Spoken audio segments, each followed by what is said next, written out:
These are the plaintiffs, Adrian and Sandra Sugrim.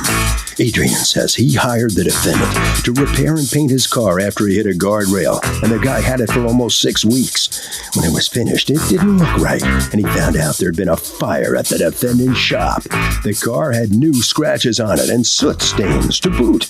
So he's suing for $1,700 because his car is still not right, and the defendant refuses to do anything about it.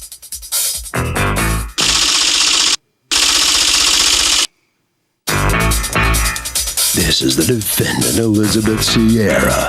She says she repaired the plaintiff's car, called him repeatedly to pick it up over the next few months, but he never did. She even placed a mechanic's lien on the car, which ended up staying in her shop for 108 days. Now the crazy guy is suing her? Please, she should sue him for storage. She's accused of making things worse.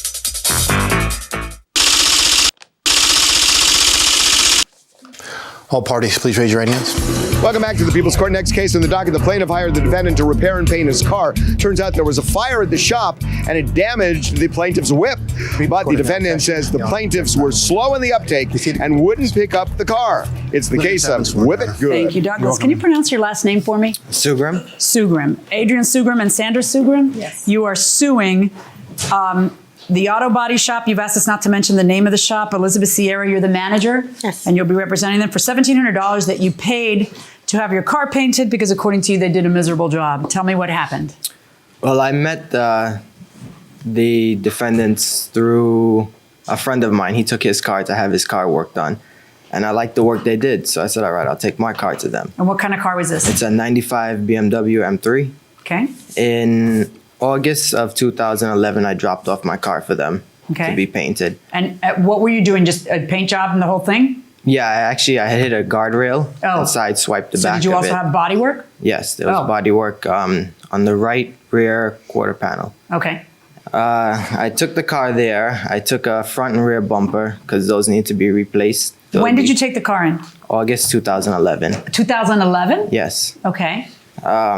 He gave me a really fair price because of he knew my friend and I sent work there also. Right, but then according to your complaint, it's March of 2012.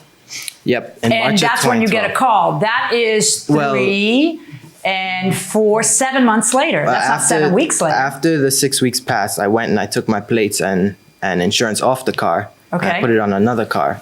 Okay. And I told him, well, don't worry about it. I have another car to use in the meantime. So you were in no rush? No rush at that point. Okay. So I registered a new car. I drove that around. Then so in March, according to you, in March they call you and they tell you it's ready. 7 months later? Well, no. My friend went. He had his car painted at the shop. He went in March and saw the car was painted. So I went over there. I saw the car. I'm sorry. They painted it, but they didn't want to get paid for it? So they never called you? No. They had just finished painting it. But they still had to put it together. Okay. So when he saw the car, I went there, saw the car. It looked great and everything. But the spoiler wasn't painted and it wasn't mounted. So I said, okay, well, when you paint the spoiler and you mount it, give me a call. I was back and forth between the shop. And then another year passed? No. Then in August, not August, April. April, May, June, July, August? Not August, I'm sorry. It was April. The okay. very next, it was a few weeks later. We were in probably late March and then sometime in April they called me. I went with my father, realized there were a couple paint runs in the paint. And also the rear bumper wasn't lining up properly. Paint runs are what? Like you could see the drop? Or Yeah, it was too much paint, so it actually leaked down. Okay. And then also when we were trying to put on... So you say to them... Well, I told the son, I was like, look, there's 2 run marks here. He said, all right, don't worry about it, leave it. He'll take care of it. And then? And then I went back in August of 2012. 5 months later? Yeah, I didn't mind. I had another car I was using. So I went back. The car was covered in plastic. It had ash and stuff because one of their other customers' cars actually caught on fire down there. And it was only a few cars away from mine. So it got all dusty and everything.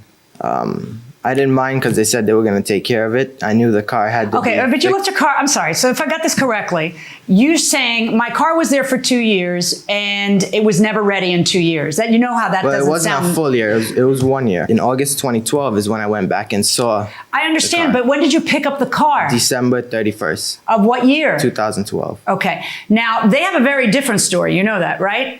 Tell me your story. Okay. He brought the car to the shop. I saw the car downstairs in the basement, and I asked my father, whose this car belongs? And he told me that's my brother's friends. And I said, okay, the car is ready. And he said, yes. So why would you didn't call nobody? And he said, call them.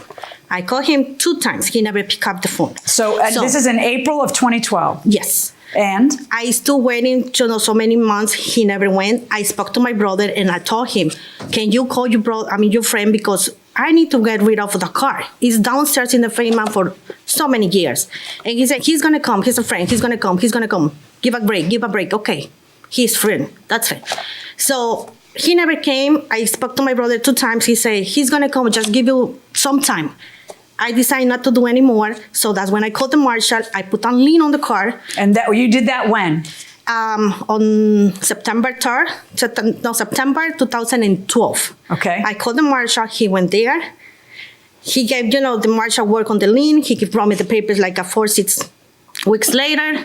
He appeared to pick up the car the last day. When the lien, because, and it just so happened that was New Year's Eve. Yes. On the very last day that the lien documents he received said, for the love of God, pick up this car because you've left it there abandoned all this time, and its ownership is going to revert to the body shop because you won't pick it up. Then he gets that notice sometime in September, October, and he waits until the very last day of the notice, which is December 31st. Why would you do that? That is not true, Your Honor. So if the plaintiff was tardy in picking up the car, does the defendant have to pay for the damage? No. Because? Because he was tardy in picking up his car. Okay, what do you think? Yes, because it's still his car and he should pay for it, and it was his fault leaving it at the shop. So does the defendant repair shop have to pay him for the fire damage? Give me a yes or no quick. Yes. Okay, going inside the courtroom. I got the lien paper. I went to 28th, but the father wasn't available. So I was told to come back Saturday the 29th. I went back to 29th. That's when I took a picture of my bumper hanging up in the shop. And I told them, well, I brought the money and I want to get my car. And why should I pay for storage if the car is not put together or ready to go? So then I was told I can't get the car that day. I have to come back the Monday, which was the 31st. That was my last day. Went there. I saw the car. They had the car jacked up. The guys were putting the car together. And that's when I was taking pictures. Okay, do you have the pictures? Yep. And then what happens? That was it. Me and the defendant walked around the car taking pictures of all the damage. Okay, so and you paid them $1,700 in order to get your car out. You negotiated with them not paying storage, and then that's what we call a settlement in the eyes of the law. It's supposed to be over then, but yet you come to court and you're suing to not only do you not want to pay the storage just like your deal with them was, but you also want them to return $1,700 to you when you had a car there for 2 years that they repaired because it has 2 paint runs? No, because it ended up having a whole lot of scratches and stuff by the time I got it back. See, the problem is I'm seeing scratches on your car. I see what you're saying, but you've kind of muddled up the works here because when they're demanding, how much storage were you due? 4,000 and something. Wait, in storage alone, it's how much? 4,000 and something. Yeah, that's okay. It just seems so wrong.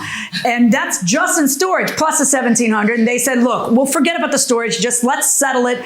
Get your car out of here. Just pay the $1,700 and we're done. We'll call it a day. You say, yeah, okay, let's call it a day. I'll just pay you $17,000. I won't pay you $5,000, $6,000. I'll just pay you $17,000 and you'll give me the car. And yeah, we'll settle it. Then you turn around, you run to court and you sue. You can't do that. The lien papers was not. Do you hear me? Do you hear?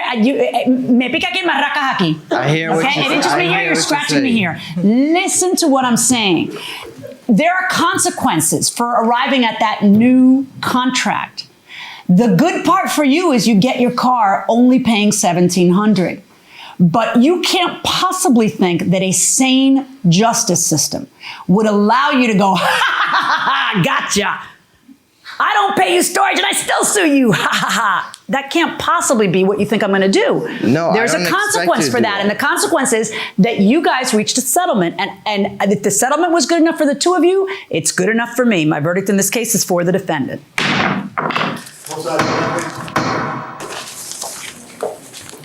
Well, down goes the plaintiff, and out here he comes. What's your reaction? No reaction. I mean, the judge didn't see it my way. No. So what do you do from here? Nothing. I just got to get my car repainted. You should have picked it up, right? Well, if they had called me to pick it up, I would have. Or even if it was put together, I would have. Yeah, well, you knew it was there. You could have called. Yeah, I could have, but it wasn't put together, so. All right, okay. All right, that's what he says, and he's sticking to it. That's his story. Head right down this way. All right, come on in here. Are you satisfied how this has turned out for you? That was really good.